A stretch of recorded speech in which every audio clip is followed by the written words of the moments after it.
Saudara-saudari yang dikasihi oleh Tuhan, berkah dalam.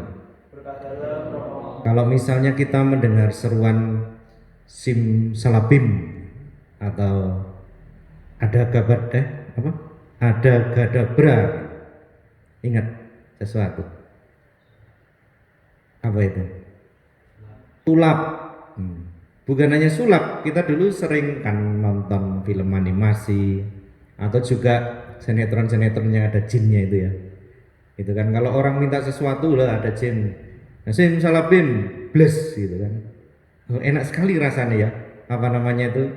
Minta apapun lalu dikabulkan begitu. Kalau kita renungkan sebenarnya ini mewakili bukan hanya dunia khayal ya. Mewakili keinginan-keinginan kita itu sebenarnya. Bahkan dalam dunia nyata pun sebenarnya kita juga menginginkan seperti itu, ya kan?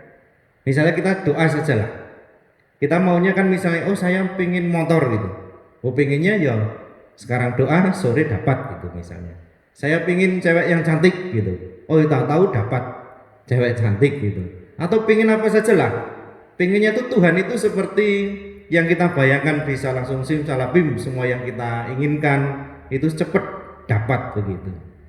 Tetapi ini saya kira tidak tepat gitu. Seperti yang kita renungkan mulai dari kemarin bahwa doa itu sebenarnya adalah komunikasi terus-menerus antara kita dengan Tuhan yang harus diperjuangkan.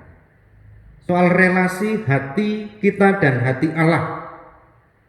Dan ini bukan soal hanya kalau kita minta lalu diberi, berarti doa kita sudah baik gitu. Atau seringkali kita merasa bahwa oh doa saya sudah benar kok. Ternyata tidak begitu. Nah saudara-saudari yang terkasih, hari ini kita diajak untuk merenungkan 3 hal, atau boleh kita katakanlah 3 pola dasar kalau kita itu mau berdoa dengan baik. Yang pertama, mari kita mendasari doa-doa kita dengan keyakinan bahwa Allah kita itu Allah yang baik. Allah yang baik pasti memberikan yang terbaik kepada kita. Tetapi yang terbaik itu belum tentu sesuai dengan keinginan kita dan belum tentu sesuai dengan permohonan kita. Maka bisa jadi sepertinya doa kita menurut kita sudah baik, ternyata mungkin belum dikabulkan oleh Tuhan. Berarti itu tidak sesuai dengan kehendak Allah, atau kita harus menunggu, atau kita harus berusaha lebih keras lagi. Lalu yang kedua, dasar yang kedua dalam doa, mari kita lihat dimensi doa itu bukan hanya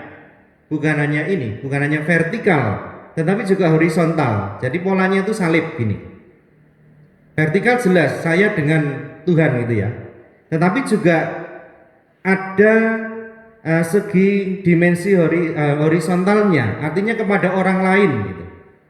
Ketika Yesus juga mengatakan begini, segala sesuatu yang kamu kehendaki supaya orang perbuat kepadamu, perbuatlah demikian juga kepada mereka.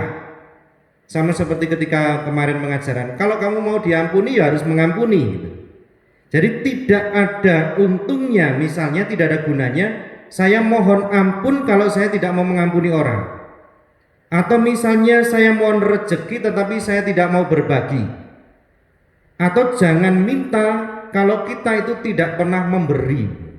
Jadi ada 2 hal yang perlu kita renungkan dan kita hayati sungguh. Jadi bukannya soal saya minta kepada Bapa, tetapi setelah saya diberi saya mau apa gitu. Apakah saya juga punya hati yang baik dan murah hati seperti Bapa. Lalu pola yang ketiga adalah seperti yang diajarkan Yesus hari ini. Kalau kita berkomunikasi bicara dengan Tuhan, berani meminta, berani mencari, dan berani mengetuk, ini pralambang saja. Artinya kita harus menjadi pribadi yang proaktif dan dinamis gitu istilahnya, istilah kerennya.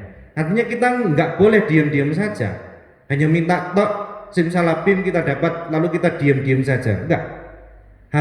Kita juga harus berusaha. Ini kan mengandaikan kalau minta itu juga harus nunggu toh.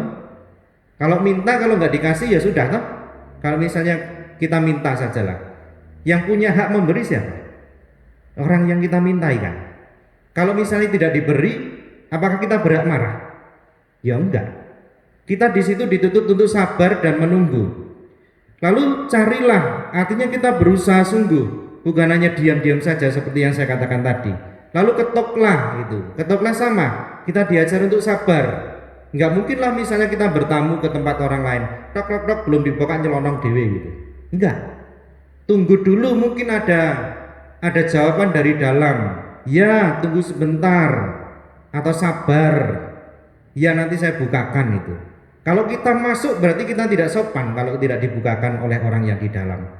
Maka kita diajak untuk menjadi pribadi yang baik, punya sikap yang baik dalam doa, tetapi sekali lagi menjadi pribadi yang bukan hanya diam, tetapi kita juga berusaha menyiapkan diri kita dengan baik, termasuk apapun yang menjadi kehendak Allah dalam diri kita.